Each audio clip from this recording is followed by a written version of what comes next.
3. Why science took so long. Chapter 9. Science's strategic irrationality. Why did science take so long to invent? Because the iron rule looks like a terrible idea. Credit must be given to theories only if what they affirm agrees with the observed facts. That sounds as scientific as anything said by Isaac Newton or Richard Feynman. It was written by Aristotle in the 4th century BCE. Aristotle was a systematic observer, an innovative theorist, and a first-rate intellect. He put the highest priority on a theory's ability to explain the phenomena. What stopped him from inventing modern science 2,000 years before the scientific revolution? It is tempting to answer this question by writing a history of the scientific revolution, pointing to social, intellectual, and economic factors at work in the 17th century that were almost or entirely absent in Aristotle's era. The preeminence of the mechanistic philosophy propounded by Descartes and Boyle, the application of mathematics to physical theorizing, new technologies, such as the printing press and improved lens grinding and glass-blowing techniques, an emerging regard for inquiry into nature as a high-minded form of religious worship. It makes for a fascinating story. A narrative of this sort, however, is not very well able to distinguish what is essential to modern science from what was essential to modern science's developing in the particular way that it did in the 17th century. Certainly there could have been no Galileo or Newton without mathematics, but not all scientific inquiry requires advanced math. The development of chemistry did not. There could have been no Boyle or Huygens without atomism, but not all science is about molecular interactions. The theory of evolution by natural selection is not. The telescope, in the hands of Galileo and others, rocked 17th century astronomy, yet Tycho Brahe's naked-eye observations of the planets would have been sufficient on their own to sustain the new physics of gravity.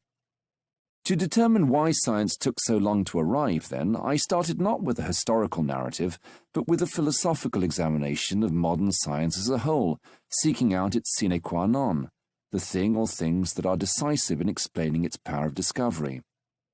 That sine qua non has turned out to be the iron rule of explanation.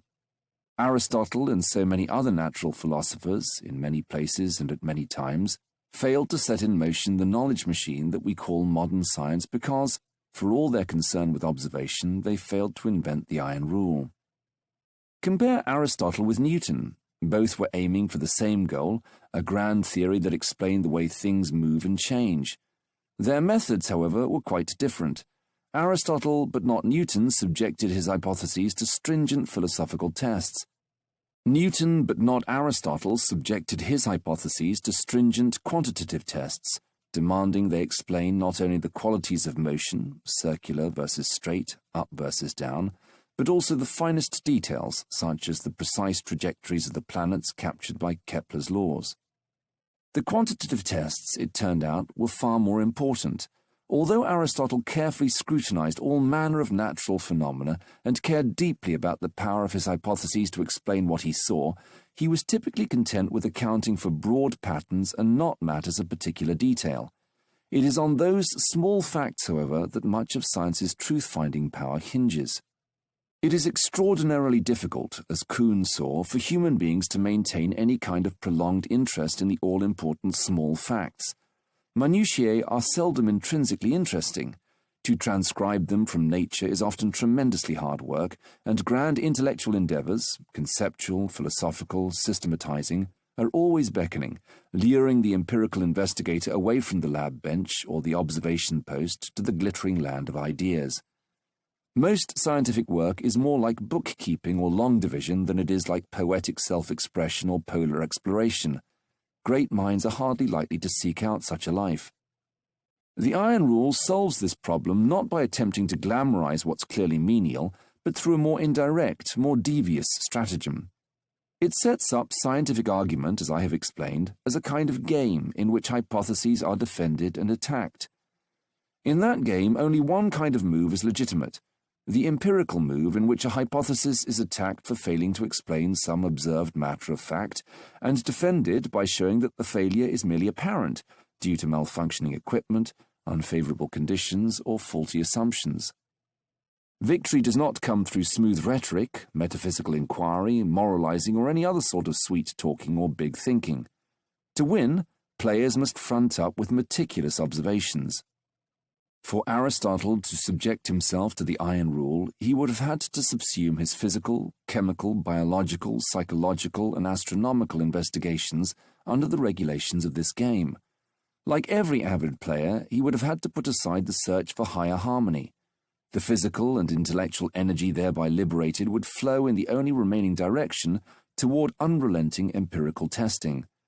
By the time of his death in 322 BCE, a classical scientific revolution might have been in full swing. But Aristotle was a serious thinker. Had such a game occurred to him, he would have dismissed it out of hand. He was not about to renounce philosophical reasoning. He was no ideologue. He did not advocate philosophical reasoning as opposed to observation. Rather, he advocated philosophy together with observation, and when observation and philosophy clashed, Aristotle gave observation the upper hand. Criticizing some of his predecessors, he wrote, "Their explanation of the phenomena is not consistent with the phenomena, and the reason is that their ultimate principles are wrongly assumed. They had certain predetermined views and were resolved to bring everything into line with them, as though some principles did not require to be judged from their results, and particularly from their final issue. And that issue, in the knowledge of nature, is the phenomena given by perception." The iron rule would not then have offered Aristotle any new sources of information or any new ways to treat it. It would merely have told him to forget the philosophy. That looks like a rotten deal, dispensing with a valuable source of information, philosophical reasoning, without offering anything in return. It would have seemed unreasonable, barbaric, simply irrational. The same is true of the iron rule's deliberate deafness to religious, spiritual, theological reasons for belief. Throughout history, the faithful have taken their religious doctrines to have implications for the material as well as the spiritual world, and certainly for the domain of living things. The implicit clash with the iron rule is well dramatized by the intellectual agonies of William Whewell, master of Cambridge's Trinity College, from 1841 to 1866. Surveying the newly discovered fossil record, Whewell saw episodes of large-scale speciation that he thought could be explained only by God's intervention. A full understanding of the history of life would require, then, a unified treatment of geology, biology, and theology. Yet the iron rule, implanted in Whewell's mind from his undergraduate days, forbade him from providing such a synthesis in his scientific masterwork. It seemed wrong, even nonsensical, but he overrode his qualms, surrendering to the scientific method. Take the roots of Whewell's quandary and project them back over the 1,000 years of history that preceded the development of modern science. Throughout the European Middle Ages and the roughly coterminous Islamic Golden Age, you find thinkers exploring the workings of the natural world by way of astronomy, optics, medicine, and more. None of these thinkers hit upon anything like the iron rule. They could not have. They were all, each in their own way, devout. It was clear to them that knowledge of God or of God's plan potentially had something to tell us about the way things were laid out in the physical world, in histories, living bodies, the system of planets. Perhaps theology would turn out to offer relatively little help to empirical inquiry, but the possibility ought to be explored. The iron rule, however, firmly prohibits such exploration. In science, only empirical reasoning counts. Thus, to thinkers who, unlike Whewell, had not witnessed the rule supervise a string of stunning discoveries, scientific inquiry would have seemed a deliberately hobbled way of figuring out the world. An indiscriminate ban on theological thinking would have made no sense to these investigators, just as an indiscriminate ban on philosophical thinking would have made no sense to Aristotle. It is hardly surprising, then, that nothing like the iron rule arose in all the centuries spanned by Augustine, Avicenna, Averroes, and Aquinas. Not even an early modern thinker like René Descartes, living on the cusp of the scientific revolution, would have been able to bear the iron rule's separation of empirical and theological inquiry. God's power and oversight is woven into Descartes' natural philosophy in numerous ways.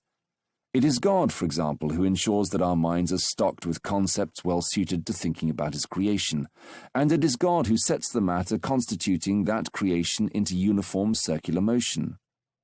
From Descartes' point of view, it would have been quite unfathomable to forbid, as does the Iron Rule, taking into account the supremely important fact of God's existence and attributes, omniscience, omnipotence, benevolence, when investigating the natural world.